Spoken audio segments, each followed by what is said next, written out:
Hey guys, welcome to Tutorial Guru. Today we'll be learning how to loop video on YouTube, and now let's dive right in.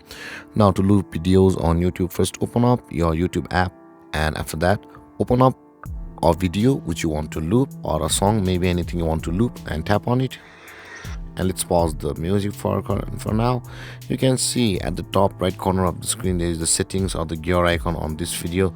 Tap on the settings or the gear icon at the top right corner, and you land on this interface where you can see the more button available for us over here. Tap on the more button, and over here you can see the loop option available for us. If you tap on it, the loop will be enabled, and let's do that again. And you can see the video loop mode is on. Just tap on it to enable and disable it, and it will be enabled like that or disabled like that.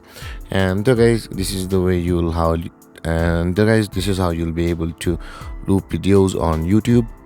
And if you have any confusions or questions regarding the topic, feel free to comment in the comment section below, and don't forget to like, subscribe, and hit that bell icon for more videos. Thank you for watching, guys. Peace.